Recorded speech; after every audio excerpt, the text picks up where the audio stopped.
एकांतवास और किताब को लेकर गढ़ा बागेश्वर धाम के प्रमुख धीरेन्द्र कृष्ण शास्त्री ने किया बड़ा खुलासा।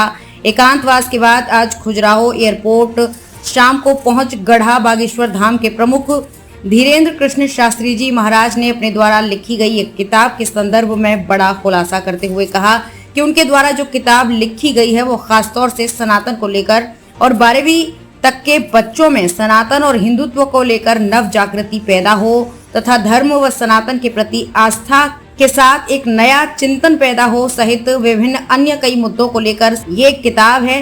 वहीं उन्होंने कहा कि इस किताब का विमोचन 1 से 1.5 माह के अंदर हो जाएगा और किताब लिखने के लिए वो एकांतवास में कहाँ थे ये भी विमोचन के बाद इस किताब के माध्यम से ही खुलासा होगा।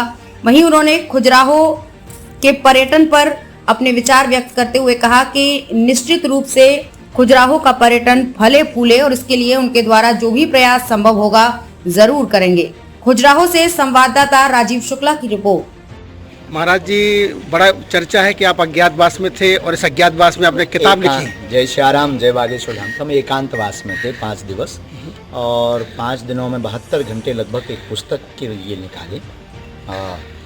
5वीं कक्षा से 12वीं कक्षा के बच्चे जब इस पुस्तक को पढ़ेंगे, हम अपने गुरु कृपा पे हमें जो भरोसा है, बालाजी की कृपा पे जो भरोसा है, इतना कह सकते हैं जो बच्चों को सनातन के बारे में पता नहीं है, जो विधर्मियों के बहकाने में आ जाते हैं, इस पुस्तक को पढ़ने के बाद कि सनातन क्या है, सनातन धर्म क्या है, इसको पढ़ने के बाद वो ताल ठोक कर कह पाएगा कि सनातन क्या है, तो बड़े गौरव के साथ कह पाएगा।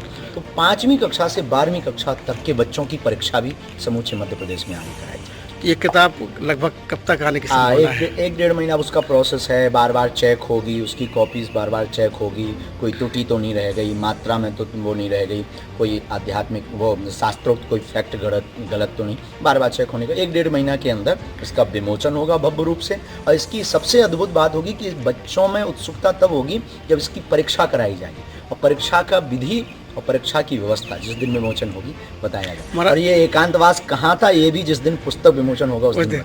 महाराज जी, बागेश्वर धाम की वजह से खजुराहो का पर्यटन भी फल फूल रहा है, लेकिन एक सबकी बड़ी इच्छा है कि जब आपकी कथा होती है या बाहर जाते हैं तो खजुराहो का भी अगर नाम साथ में लेते जाए लगना चाहिए तो पर्यटन बहुत बढ़िया बढ़ जाएगा। खूब हमने गीत भी बनाए। अच्छा, आगे प्रभु आज्ञा स्वीकार है। जय माता।